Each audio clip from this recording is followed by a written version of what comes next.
Hey LCC, my name is Stan Collins. I'm one of the co-founders of the Directing Change program. I've been working with your school over the last few months and actually your district over the last few years to promote mental health and suicide prevention. And we wanted to kick off today by having a conversation about mental health and suicide prevention. To get to that space, I wanted to set the table by sharing some information with you and starting actually by sharing a story with you. So I grew up in San Diego. I grew up over in Poway though. And growing up, I have an older brother who had a best friend who had a younger brother whose name is Jesse. Now, me and Jesse would be kind of forced by our parents to tag along with our brothers and hang out and go to the beach with them or go to the movies.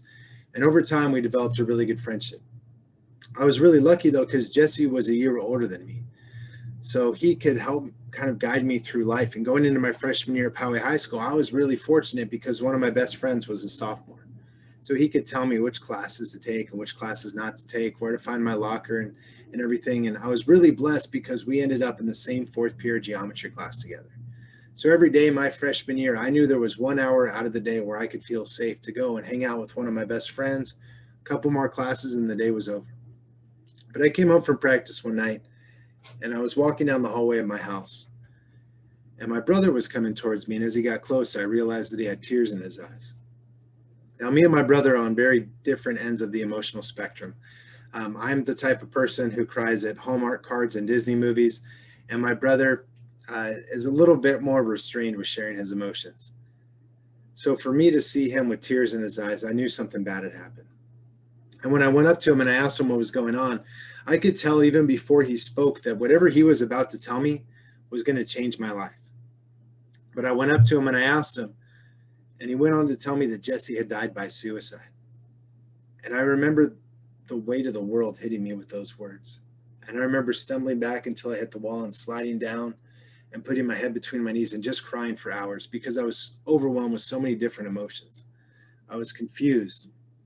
I had seen him just a few hours before. How could this have possibly happened?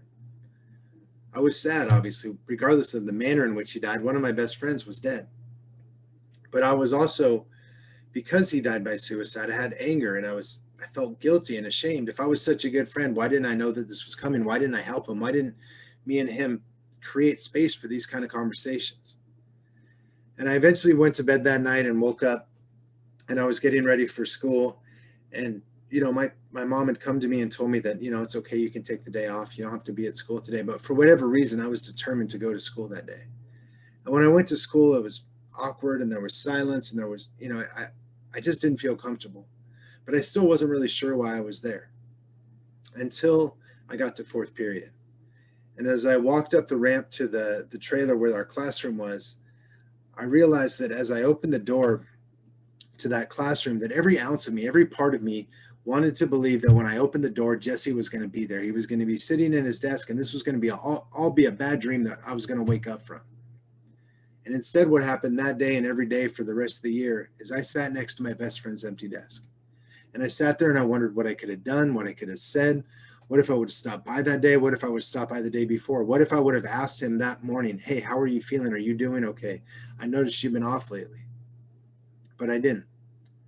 Now, unfortunately, this was at a time when we didn't talk about mental health and suicide prevention in schools. And so me and my friends were left to deal with it in silence. And that's one of the reasons I wanted to have this conversation with you today, and also that your school wants to, because we want you to have the space to talk about these issues. But at the time, I didn't have any support. And so, like I said, I was left to deal with it in silence. And I never really fully processed everything that moment, that loss left, what that meant in my life. So fast forward to a few years later, my senior year at Poway High School. By this time, I had grown kind of into my own skin, a little bit more comfortable with who I was. But my father came to me and he asked me if I wanted to come down and hear a presentation from the Yellow Ribbon Suicide Prevention Program. Just a little bit of history. The Yellow Ribbon program here in San Diego was actually started at LCC back in the 90s. But he asked me to come to this presentation and just let him know whether or not I thought it was a good program. And to be honest with you, I was so excited. I was biased just by hearing the name of the program. Because as a 17-year-old youth who had already lost a friend to suicide, this was the first time in my life that I was hearing the word prevention attached to the word suicide. And so I went to the presentation and I walked away feeling really empowered and educated and impassioned to think, man, we got to talk about this. The adults in my life talk to me about sex, drugs, rock and roll, and all the ways that youth can get into danger. And yet the one way that my friend died, nobody ever spoke to me about. And so the next day I went to my principal and I gave him a packet of information. I said, hey, look, we got to be doing this program. And he said, well, hey, give me a couple days to look through this stuff and, we'll talk about it later in the week. So I came back a few days later and I said, hey, have you checked out that stuff I gave you? And he said, you know what, I got really busy. Come back in a few more days. So I came back a few days later and I asked him, and I said, hey, have you looked at the information I give you? I really want to do this program. We need to do this program. Let's talk about it. He said, I got really busy. I haven't had a chance to look at it. Come back in a few more days. So we ended up doing this dance for weeks and then months until finally one day I wore him down and I walked in his office and he looked at me and he said, look, you're not going to give this up, are you? And I said, absolutely not. He said, okay, well, you're a good kid. And if you think this is something that we need to do, then we'll do it. You go raise the money and we'll make it happen. So I went and I partnered with the local Yellow Ribbon chapter. I raised the money and the day had arrived. The founders of the program, Dale and Dara Emmy, who created the program after losing their son to suicide, were at my school. And we had gathered all the students and teachers into the gymnasium to have this conversation about mental health and suicide prevention. And right before they were about to talk, they looked at me and they said, have you thought about what you're going to say? And to be honest with you guys, I totally freaked out. And I was like, wait, what? No. I got the people here. I raised the money. You're here. This is your show. And they looked at me and they said, we know this is going to be tough, but we think that your classmates and your school will benefit from some of the things that you have to say. So will you think about speaking? And so I remembered that I had written a poem in memory of my friend Jesse in my writing seminar class just a few months before. So I reached in my backpack and I dug out this crumpled poem and I went up to stand in front of my entire school. And not only was I talking about one of the most uncomfortable subjects, mental health and suicide prevention, but I was reading a poem. I'm reading poetry to my school. And so I'm sitting there and I'm just mortified. I'm so embarrassed. I'm so just confused. Like, man, how stupid could you be to think that you could ever make a difference?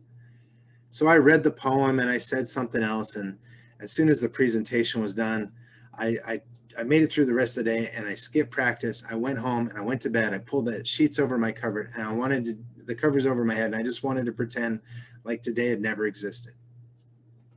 And I woke up the next day. And honestly, when I was getting ready for school, even though I, was connected and had friends or whatever, I was preparing for battle because I didn't know how people were going to respond. And as I was walking onto campus that day, there was an attendance window where the attendance lady could look out to the front of campus and see people as they were coming and going. And as I walked by, I made eye contact with her. And as soon as she saw me, she immediately turned around and walked out of the back of the building and started walking towards me. Now, I was a pretty good kid. I didn't get into trouble, or I tried not to. But now I have the attendance lady heat-seeking me out from across campus, and I'm freaking out, thinking, man, what did I do? What could I have done? What did I say? And as she gets close to me, I realize that she has a smile on her face. And she also has an envelope in her hand. And so I walk up to her, she walks up to me, and she says to me, I have a gift for you. And at the moment, I didn't realize what that meant. And looking back, I had no idea what those words were going to mean for the rest of my life.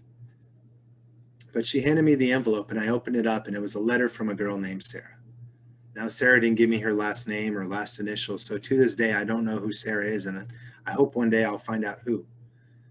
But in her letter, Sarah went on to tell me that she had been thinking about suicide for a long time, and that yesterday during the presentation was the first time that she heard someone else say the S word or talk about suicide. And she thanked me for that, for creating that space, and she also thanked me for sharing the pain, because she had convinced herself that people would be better off without her. She had convinced herself that she was a burden in people's lives. And when I shared my pain, it made her take a step back and think about how her death might impact other people. But she also thanked me for sharing my hope.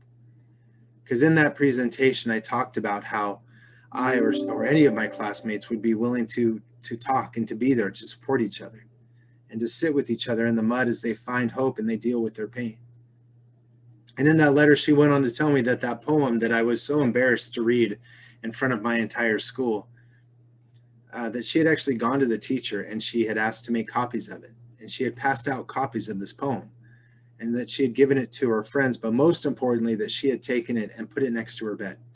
And she pinned it on the wall, and she told me she was going to read it every single morning to remind her of her reasons for living. And she basically went on in that letter to say, thank you for saving my life. Now, I share that story with you because mental health and suicide prevention can feel overwhelming. Like, what do we have to do to, what could we possibly do to contribute or to help somebody? But I share that story with you in the hopes that you never underestimate the role that you can have in helping someone find their reasons for living. See, I used to think that what possible impact could I have? But as a 17-year-old student with no training in mental health, no training in suicide prevention, but simply because I was willing to create space to have conversations about suicide and suicide prevention and mental health, I was able to help someone find their reasons for living. Now, from there, I've spent the last 20 years of my life working in youth suicide prevention. And one of the things that I've come to understand is that I used to think that suicide was about wanting to die. And what I've come to know is that it's not about wanting to die, it's about not knowing how to go on living with the pain that you're feeling. That overwhelming pain that digs in just deep in your soul. And in my opinion, when it comes down to it, suicide is about pain and hope. And suicide happens when that pain outweighs that hope. So suicide prevention then is not about convincing someone not to die. It's about helping them find their reasons for living. So over the next few minutes, I want to try to impart some knowledge with you. But most importantly, I want to help convince you to embrace your own abilities to be there for your friends and some of the steps that you can take to support yourself or to support somebody in your life. Before we get there, though, I want to share with you a film that was created by other high school students for the Directing Change program. After that, we'll come back and we'll talk about some of those other pieces. For now, enjoy the film.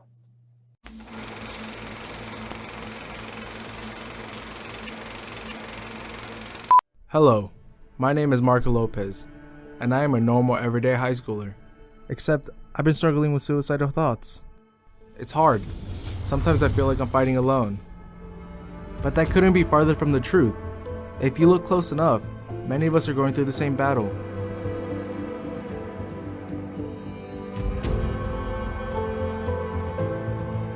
So whenever you're feeling alone, don't forget that many of us are soldiers fighting the same war, and we've got your back. Many teenagers are having thoughts of suicide. If you see the warning signs, such as changes in sleep, isolating oneself, or feelings of hopelessness, don't be afraid to seek help. Or, if you see these signs in a friend, help them. One day, we can end this war, together. If you or a loved one is feeling suicidal, call the National Suicide Lifeline at 1-800-273-8255. I hope you enjoyed the film. And as I mentioned, that was created by high school students as part of the Directing Change program, where we invite you to create 30 or 60-second films about mental health or suicide prevention. And I hope that you'll consider making a film of your own next year. But with that, some of the themes that you saw in there is about looking out for each other and looking out for ourselves. Now, when I was in high school, after the story that I told you previously, that doesn't mean that I've been immune to mental health or suicide prevention. I've had my own struggles. My senior year, although I was helping to bring the suicide prevention program to my campus, on the other end, a lot of people didn't know that my parents were also going through a divorce.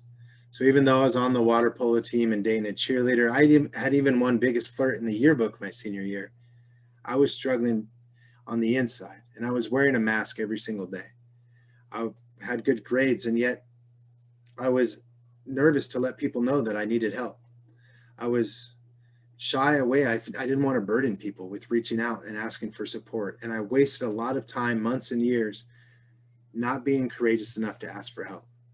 So whatever circumstances you're going through, I hope that you will be more courageous than me and reach out for the support and just talk to somebody. And today's conversation following this video is going to be one of those opportunities.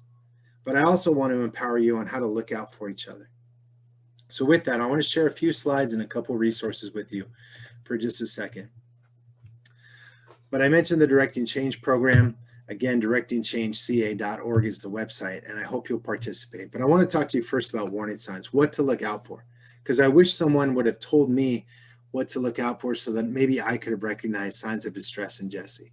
So here's what I call the big three. If someone is talking or writing about dying or suicide, have a conversation. If they're looking for ways to harm themselves, but most importantly, going back to that idea of hope and pain, if someone is expressing hopelessness, we really need to make sure we have a conversation with them. But those aren't the only warning signs. If someone withdraws or isolates, if someone has become more angry or reckless lately, we want to be concerned. Really what we're looking for is any type of change in behavior aside from the normal. Now, what is normal to each of us is different, right? What we're used to. So we're looking for those changes in behaviors. And I'm going to give you a website where you can go to learn more about these later. But the most important thing I want you to take away from this is trust your instincts. If something is different in your friend, don't be afraid to have that conversation. Now, a lot of times we don't have these conversations because we're so worried about saying the wrong thing. Or maybe we're worried we're going to put the idea in their head. But there's been a ton of research to show us that talking about suicide doesn't cause it to happen. And in fact, talking about suicide is one of the only ways that we can ever actually know whether or not someone is at risk for suicide. So if you're ever worried about somebody, don't hesitate. Don't be afraid of the S word, and don't be afraid to ask the question, are you thinking about suicide? You need to find the words to have this conversation. And if you don't feel like you're the right person, you need to refer them to their counselor, to a teacher, to a trusted adult. Now, another issue is that your friend may tell you that they're having thoughts of suicide, but they ask you not to tell anybody. And if that's the case, you can't keep that promise. You cannot keep this a secret. If someone tells you that they're thinking about suicide, you got to make sure that you tell a trusted adult and connect them to the help that they deserve. Now, if you don't know where to go, if you need somebody to talk to, if your friend comes to you and you're not sure what to do, or you don't have that trusted adult in your life, I want to talk to you about these two resources. So I want you to get out your phones, and I want you to take a picture and type these numbers in. The first is the National Suicide Prevention Lifeline, which is available 24 hours a day, 7 days a week by calling 1-800-273-8255. You'll automatically be transferred to a trained counselor who can help you in whatever situation you're dealing with. The other is the crisis text line. You can text hello to 741-741, again, 24/7. Now, the thing I want to emphasize about these is a lot of times we think, or we know that these are for people in crisis. So if you're in crisis, you absolutely can call these. But as I was referring to earlier, if you're worried about a friend and you don't know what to do or where to go, if a friend comes to you and they tell you that they're having these thoughts and you don't know how to respond, you can call them. If you're having a bad day, if this conversation today overwhelms you and you need to talk to somebody later, you can obviously talk to a counselor at school, but you can also call one of these resources. So basically what I'm saying to you is no matter the circumstances, you can call. Another resource I want to share with you is called Teen Line. It's available from 6 to 10 for phone calls or 6 to 9 for text messages. But basically, it's similar to those other crisis resources, except the person on the other end of the phone is going to be a fellow teen. They've been through proper training, and they're there to just talk to you about whatever you're dealing with. So some of their calls deal with suicide. Some of them deal with relationship issues, academic issues, stress with parents or family. So I wanted to let you know about this other phenomenal resource. So I want you to take those. I want you to hold on to those for a time of need, because we hope that we'll never need them, but it's always better to know and understand what those resources are. Now, with that, being a teenager is incredibly tough, especially over this past year with everything that you've been through. And I really want to encourage you to not just spend time checking in with other people, but also checking in with yourself. Again, I wish I would have taken more time to realize that I needed help, to not be afraid of asking for that support. But as you're laying in bed tonight, trying to fall asleep, I want to ask you one more favor, and that is this. I want you to think about one of your friends that's been going through a hard time, whether it's with their family, with their relationship, which is something going on inside of them, and figure out how by the end of this week, you're going to let them know that you're there for them. Because I would give anything to have 5 or 10 more minutes back with Jesse to let him know that I love him, that I care about him, and that I'm there for him. So again, with that, this is just to kick off the conversation. And one of the things I've gotten from your school is a promise that this will be one of many conversations that we're going to continue to have about mental health and suicide prevention. So with that, thank you for your time today. Please hold on to those resources, save them in your phone, share them with your friends, and don't be afraid to have conversations about mental health and suicide prevention. I wish you guys the best of luck, and pleasure to meet you. I'll see you guys soon.